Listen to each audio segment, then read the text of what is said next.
പറപ്പിച്ച് വിടുവാപ്പാ ഓടുന്നതന്നെ ഭാഗ്യം.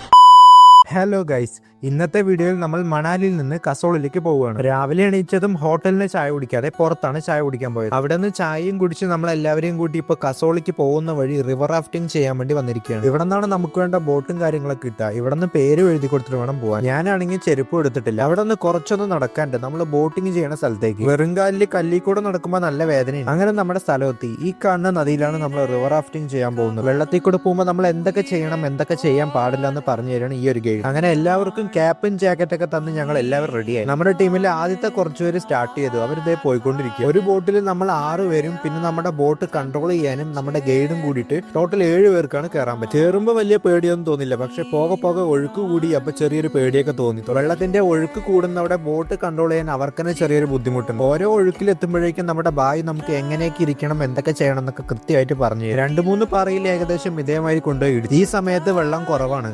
കൂടുതലാണെങ്കിൽ നമുക്ക് ഇതിനേക്കാളും നല്ലൊരു അഡ്വഞ്ചർ എക്സ്പീരിയൻസ് കിട്ടിയിട്ടുണ്ടാവും. എന്നാലും കുഴപ്പമില്ല. ഏകദേശം 1.5 കിലോമീറ്റർ നമുക്ക് ഇതേമാതിരി റിവർ റാഫ്റ്റിംഗ് ചെയ്യാൻ പറ്റുക. ഇതിനേക്കാളും കൂടുതൽ ദൂരം നമുക്ക് പോകണമെങ്കിൽ എക്സ്ട്രാ പൈസ കൊടുക്കേണ്ടി വരും. അങ്ങനെ അതും കഴിഞ്ഞ് ഇനിയിപ്പോൾ നമ്മൾ നേരെ പോകുന്നത് കസോളിലേക്കാണ്. ഇതാണ് കസോളിലെ മണികരൻ ടെമ്പിള്. ഇതൊരു സാധാരണ അമ്പലമല്ല, ഇതൊരു പുണ്യ സ്ഥലം തന്നെയാണ്. ഇവിടുത്തെ ചൂട് നീരുറവകൾക്ക് ഒട്ടേറെ കഥയുണ്ട്. പണ്ട് ശിവനും പാർവതി ദേവിയും ഇവിടെ താമസിച്ചു എന്ന ഐതിഹ്യമാണ് ഈ സ്ഥലത്തിന് ഏറ്റവും കൂടുതൽ പ്രാധാന്യം നൽകുന്നത്. അങ്ങനെ അമ്പലവും കണ്ട് അടുത്തായിട്ട് ഞങ്ങൾ പോയത് കസോള മാർക്കറ്റിലേക്കാണ്.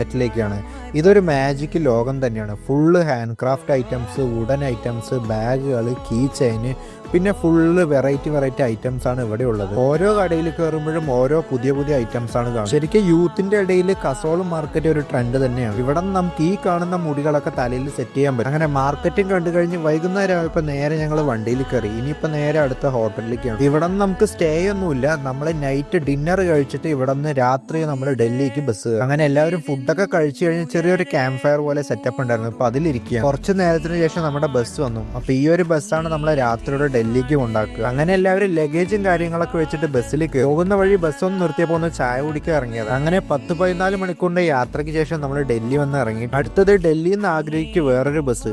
അപ്പൊ ഇനി ആഗ്രയിൽ എത്തിയിട്ടുള്ള കാര്യങ്ങളൊക്കെ ഞാൻ അടുത്തൊരു വീഡിയോയിൽ പറയാം.